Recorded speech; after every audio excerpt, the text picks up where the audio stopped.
Hey team, it is a super exciting day. It is a really, wow, this is one of the making. So finally, it is the very first recipe in the new studio kitchen. Full functioning, there's still a few things to add in, but we can create amazing tastiness for you guys. And it is just in time for a very special day of the year, Valentine's Day. So without further ado, here is a recipe for you to create for that special someone. We are doing peanut butter banana choc muffins. And they have all these tasty ingredients right here. So we have our dry ingredients, our wet ingredients. To get started, guys, make sure you preheat our oven because we have an oven in here.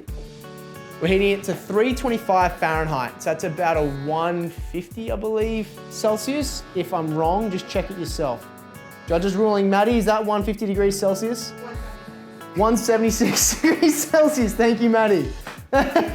This is really simple. In your home, if you don't have the beautiful aqua, colorful Cuisinart Mix Master, you can just do this in a bowl. I find this much easier to work with personally. So all it is creating your wet and your dry ingredients, putting them into a tray and then topping it off with your special something. So here we have our olive oil and our maple syrup. This is gonna be our natural sugar.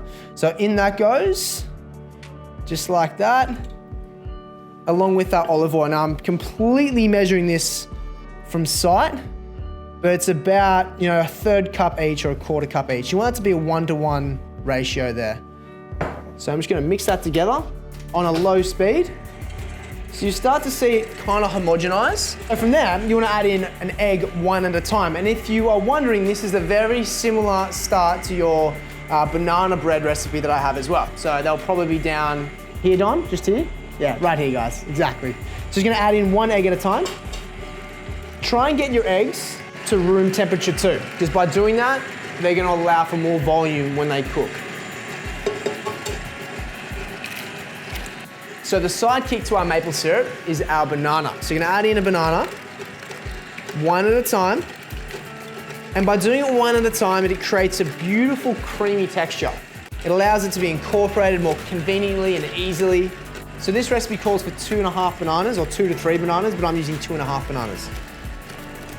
And you can see it's coming to a beautiful wet batter consistency. Okay, let's add in some vanilla, just a slight little bit of this because this thing is super powerful. Boom.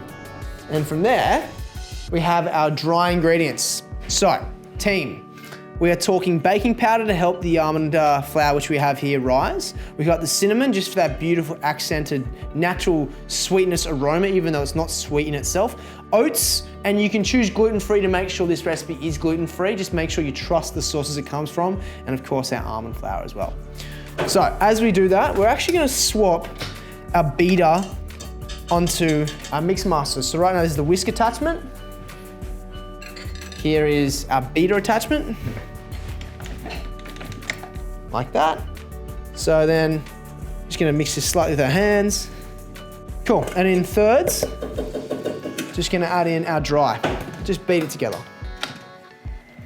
So team, one thing important to note is we have nuts, we've already got some almond flour in there. We're adding some walnuts and some cacao. So this is the choc part. You can use super dark chocolate. This is the most rawest form. This is the best one for you. So just gonna add in a little bit of cacao because the rest are gonna remain for the top.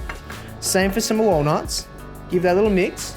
And our batter is almost ready. Just gonna finish off a little bit more almond flour and then we're ready to put it into its lovely tins. We're done, super happy, it's wet. We've got our muffin tin, just add a little bit of something to the base to hold your already pre-cut baking papers. And then simply just you can essentially one way to do this would be to think portions in terms of spoons. So if you did 1 spoon, maybe 2 per tin. All right, give it a little tap, get out the air bubbles, preheated oven, and we're going in. There we go. See you in almost half an hour. Yeah, baby. Check it out, nice golden top. Little soft in the center, but if you want to next level this, there's one more thing you can do. So, we have our toppings. We've got some bananas, some walnuts, cacao, and of course, our friend peanut butter. Now to do this, slice up some bananas, do it on a little bias or on an angle, slight little dollop of peanut butter, homemade, of course, here from friends at Charlie Street. You can use almond butter. Obviously, if you're allergic to peanuts, obviously switch and choose something that's more appropriate for you. Then get a couple of these guys, just like that around. Then add a tiny little crunch of our friend walnuts.